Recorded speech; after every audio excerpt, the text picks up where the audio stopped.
Apenas em 2010, mais de 1.200.000 pessoas em todo o mundo perderam a vida em acidentes de trânsito. Em números absolutos, foram registradas no Brasil mais de 44 mil pessoas que faleceram no trânsito por causa de acidentes de trânsito em 2012. E esse total cresce ano a ano. Nós comentamos disso sempre no Boletim de Segurança no Trânsito. E a conclusão de um estudo que foi lançado pela Embarque Brasil é de que há uma relação direta, sim, entre a velocidade alta e as mortes no trânsito. E nós vamos falar sobre este estudo com a coordenadora de projetos de saúde e segurança viária da Embarque Brasil, Marta Obelheiro. Tudo bom, Marta? Tudo bem, Daniela. Boa tarde, ouvintes. Bom, para quem não conhece, a Embarque Brasil auxilia governos, empresas no desenvolvimento, na implantação de soluções sustentáveis para os problemas de mobilidade, desenvolvimento urbano das cidades brasileiras. Marta, conta um pouco para a gente como foi realizado esse estudo. Esse estudo, ele surgiu de uma necessidade que nós percebemos aqui no Brasil, de uma falta de informações, uma falta de conhecimento sobre o papel que a velocidade tem sobre os acidentes de trânsito e principalmente sobre as mortes no trânsito, porque é um dos principais fatores de risco para os acidentes e era um assunto pouco conhecido no Brasil. Então, nós buscamos fazer essa publicação para realmente transmitir esse conhecimento e alertar para esse problema e para soluções. Como foi realizado esse estudo? Esse estudo nós fizemos um levantamento e buscamos diversos estudos de caso e lugares que já trataram a questão do excesso de velocidade e das velocidades altas e buscando o impacto dessas medidas, não só na segurança, mas também na operação do tráfego. Agora, um dos resultados desse estudo, Marta, é que o Brasil está em 4º lugar entre os países que mais matam no trânsito. Quais são os fatores que explicam isso? É comportamental? O brasileiro gosta de correr? Tem uma série de fatores que influenciam para esse resultado e para essa posição desconfortável do Brasil nesse ranking. Então, um deles é a questão do excesso de velocidade, mas não só o excesso de velocidade por parte do condutor, que a gente sabe que é um problema, mas também em relação à velocidade que é permitida nas nossas vias, porque existe uma série de estudos já e as boas práticas de segurança recomendam que em vias urbanas o limite máximo permitido deve ser de 50 km por hora. E isso não é a realidade no Brasil hoje. A gente tem ruas e avenidas aí com uma velocidade bem maior do que isso. Isso contribui para a ocorrência de acidentes e para que esses acidentes sejam graves e fatais.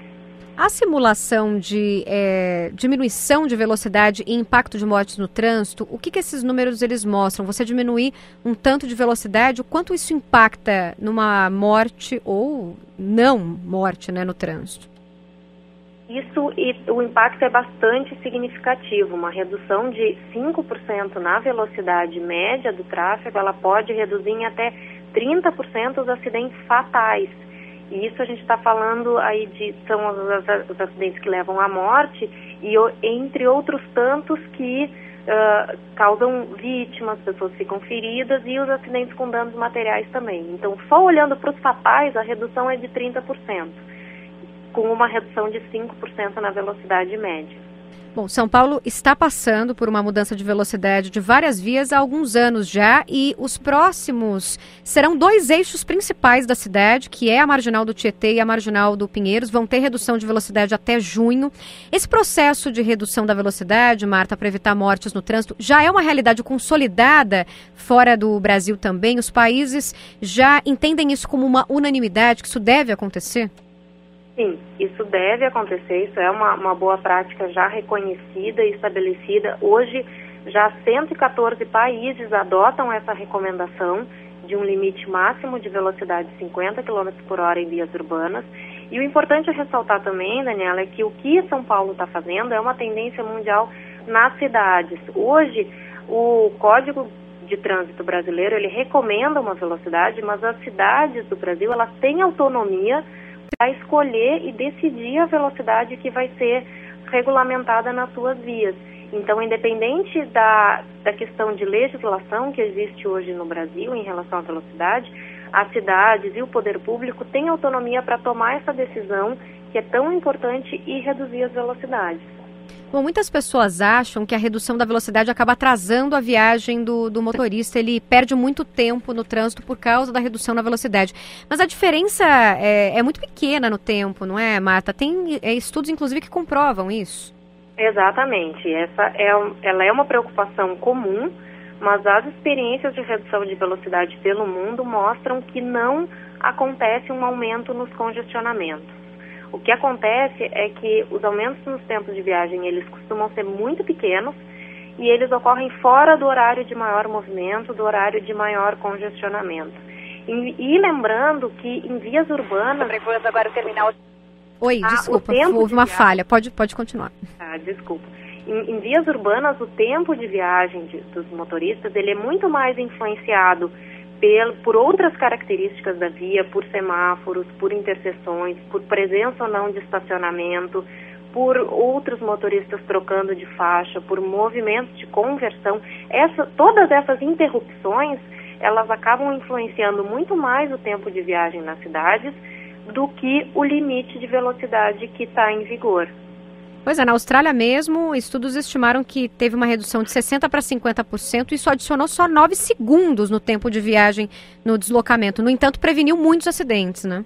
Exatamente. Esses estudos, eles mostraram que uma redução do limite de velocidade de 60 para 50, ele gerava um aumento no tempo de viagem de 9 segundos, exatamente, é quase nada, prevenindo 2.900 acidentes com vítimas por ano. Ou seja, a redução de velocidade, ela tem um impacto muito significativo em salvar vidas no trânsito. É disso que a gente está falando, né?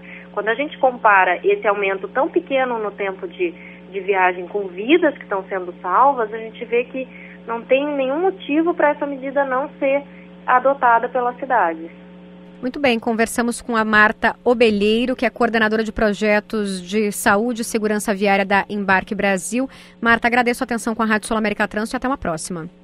Obrigada, Daniela. E eu gostaria só de informar que o conteúdo dessa publicação está disponível na íntegra no nosso site embarquebrasil.org, e foi um prazer conversar com vocês. Um prazer.